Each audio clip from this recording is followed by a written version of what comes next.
Bonjour, bienvenue sur Comment fait-on, heureux de vous retrouver pour une nouvelle recette. Aujourd'hui, je vais réaliser avec vous un pain croissant brioche. Je vais le faire sur le principe du pain au chocolat, mais en plus grand, vous allez voir. Et en fait, la brioche va remplacer les petits morceaux de chocolat. Je vais vous expliquer ça tout de suite.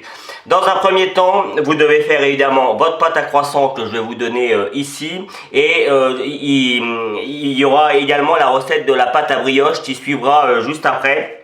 Et je vous la donnerai sur la description également. Je vais pas les faire devant vous parce que ce serait vraiment trop long. Et puis les vidéos expliquent très bien comment pétrir la brioche et comment faire les croissants et donner les tours. Donc là, c'est vraiment histoire de vous donner une idée de ce qu'on peut faire avec deux pâtes différentes. Donc, comme vous pouvez voir, j'ai déjà pris dans la brioche que j'ai pétri hier, que j'ai laissé au frigo pendant toute la nuit. J'ai pris deux morceaux de 100 grammes que j'ai mis en boule et que je vais laisser de côté pour l'instant. J'ai pris 300 grammes de pâte à croissant. Alors là, elle a eu le temps de monter un petit peu parce que je l'avais mis au congélateur, j'en avais fait au préalable pour moi et puis j'avais gardé un bout au congélateur pour faire cette recette et donc du coup je l'ai laissé au frigo toute la nuit également et donc elle a fermenté un petit peu mais c'est pas grave, pour faire ce genre de recette ça ira très bien. Donc là dans un premier temps, je vais étaler ce morceau de pâte simplement comme si je voulais faire un pain au chocolat géant. Donc c'est parti, je fais pas toute la vidéo sur le fait d'aplatir la pâte, hein, je vous montre comment ça doit être. Voilà, la pâte est étalée, elle fait environ 25 cm de hauteur sur 30 cm de largeur. Hop, ou de longueur, ça dépend comment on voit les choses. On la met de côté, on reprend les boules de brioche. Et là, le but, alors on farine, hein, parce que la brioche, ça colle toujours un petit peu. On farine, surtout que j'ai des gants, hein, c'est pas très pratique, mais comme vous pouvez le voir, j'ai des petits bobos. Hein, comme d'habitude, on bricole pas mal. Et donc, c'est mieux de mettre des gants quand on fait ce genre de choses.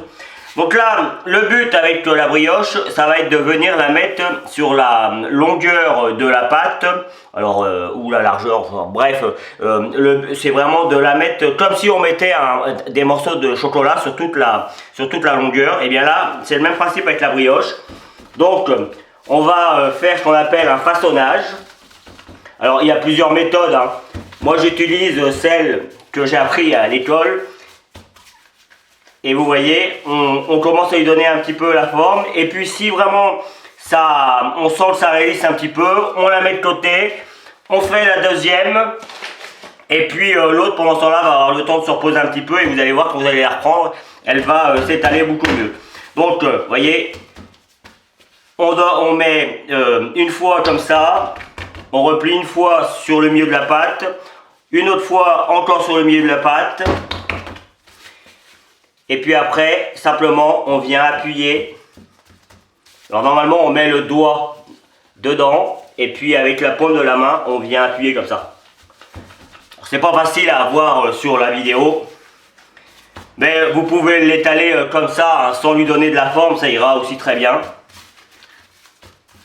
Voilà, on va remettre ça, on va reprendre celui-là. Et regardez celui-là, il a eu le temps de reposer quelques instants. Et tout de suite, c'est plus facile. Et là, vous voyez, on est à peu près sur la longueur, donc là, c'est bien. Je finis le deuxième et on se retrouve pour faire le pliage de tout ça. Je reprends ma pâte à croissant, je lui redonne un petit coup, elle a eu le temps de se détendre un petit peu, donc du coup, ça fera 30 et 30, comme ça on aura à peu près un carré, ce qui est plutôt bien. Je prends ma pâte à brioche et je vais venir la mettre au milieu. En fait, l'idée, alors ça, cette recette-là, vous la verrez nulle part ailleurs. Hein. Je ne crois pas que ça existe. C'était vraiment...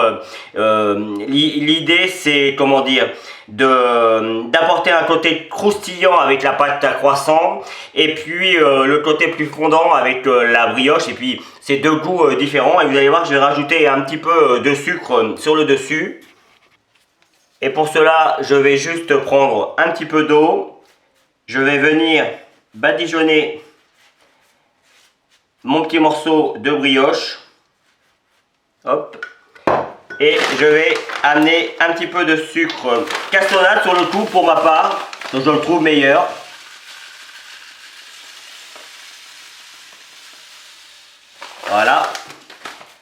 et on replie. Et vous voyez, je force pas, hein, je laisse de l'espace entre chaque, de façon à ce que les pâtes puissent bien se développer. Donc, je recommence l'opération. Même principe hein, qu'un pain au chocolat, hein. Sauf que je remplace... alors tiens, je vais mettre du sucre dessous. Ça va permettre également de souder un petit peu notre pâte. Un petit peu, faut pas non plus exagérer. Je mets ma brioche par-dessus.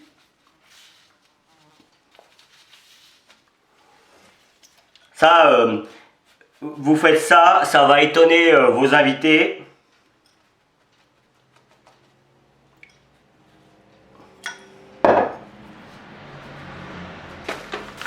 Je remets un petit peu de sucre.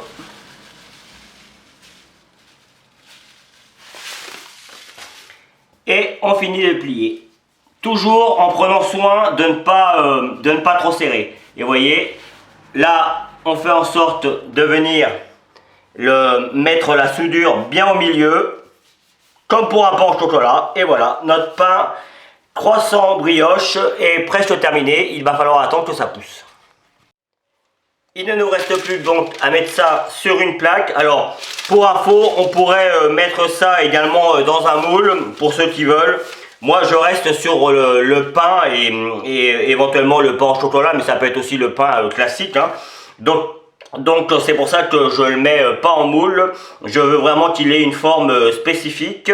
Et donc je vais le laisser pousser maintenant. Il faut attendre, là il fait plutôt, on a des températures environ de 23-24 degrés. Donc normalement ça devrait mettre 2-3 heures à pousser. Mais je vous montrerai comment ça doit être avant de mettre au four. Il ne nous restera plus qu'à mettre un petit coup de dorure sur tout ça. Et puis ce sera parti. Important, ce que je n'ai pas dit, évidemment, on prend un torchon propre et on vient le déposer dessus pour éviter que la partie de dessus ne croûte. Au bout de 3h30, 4h, notre pain est prêt. Comme vous pouvez le voir, il a doublé de volume sans aucun problème. Là, sur un côté, la brioche a tendance à forcer un peu et elle veut s'en aller de la pâte à croissant. Donc il est vraiment temps de la mettre. J'ai juste pris un petit peu j'ai pris un œuf que j'ai battu, c'est ce que l'on appelle la dorure. Et puis, alors je l'ai déjà fait, mais juste je vous remontre. Et on vient dorer bien comme il faut sur le dessus. Alors moi je le laisse comme ça, rien ne vous empêche, vous, si vous le souhaitez, de rajouter encore un petit peu de sucre par-dessus. Moi je trouve qu'il y en a déjà à l'intérieur, c'est suffisant. Ou alors ce sera vraiment juste pour la déco, par exemple. Pourquoi pas après tout, juste une question de déco, venir mettre juste une petite rangée comme ça.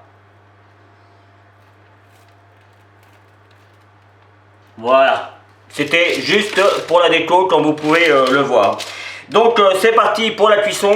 Je ne sais pas si vous entendez, mais le four est en train de préchauffer à 170 degrés.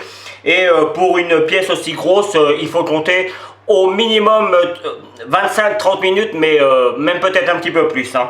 Si jamais la pâte à croissant prend un petit peu trop de couleur et que vous voyez que la brioche à l'intérieur n'est pas assez cuite, n'hésitez pas à mettre un papier alu dessus et de finir la cuisson. Il faut que les deux soient parfaitement cuites. C'est parti! Et voici le résultat final. Alors, une info, la cuisson a été pour moi d'environ 45 minutes. Il faut savoir qu'au bout de 30 minutes, j'ai mis un papier alu comme je vous l'ai précisé. Et je l'ai laissé cuire après encore 15 bonnes minutes de façon à obtenir ce joli pain. Moi, en tout cas, je trouve que c'est vraiment joli. On voit bien, alors j'ai attendu qu'il refroidisse un petit peu, c'est pour ça que la peau est un petit peu fripée sur le dessus, un peu comme un pain au chocolat, hein, très classique. Et on voit bien à l'intérieur que et la brioche et le croissant sont bien cuits. Et surtout, on voit bien les différences. On voit un petit peu le feuilletage aussi bien sur le dessus que sur le dessous. Et à l'intérieur également, on voit bien la partie blanche et la partie jaune. Partie blanche qui correspond à la pâte à croissant et partie jaune qui correspond à la brioche. Et je peux vous garantir que c'est vraiment très très bon. Donc je suis content de ce petit pain qui, je suis certain, va plaire à plein de monde. En plus, vous avez vu, Franchement, pas compliqué à faire. Voilà, j'espère que cette nouvelle recette vous plaira. J'ai pris comme toujours beaucoup de plaisir sur le coup à l'inventer et à vous la faire découvrir. J'espère que celle-ci, s'il y a des boulangers, n'hésitez pas à la faire dans votre boulangerie. J'espère que cette idée fera des petits. Et voilà. Donc, vous pouvez l'appeler comment fait-on d'ailleurs, hein, s'il y a des boulangers qui regardent. Donc, n'hésitez pas. Et puis voilà. Vous allez voir apparaître tous les liens qui vont vous permettre d'aller sur mes réseaux sociaux. Vous avez l'habitude. Et puis, si vous continuez encore un tout petit peu plus longtemps, ce que je vous invite à faire, vous allez avoir le lien qui va vous amener sur mon site www.commentfaiton.com où vous retrouverez l'ensemble de mes recettes, enfin en tout cas une grande partie de mes recettes dont celle-ci.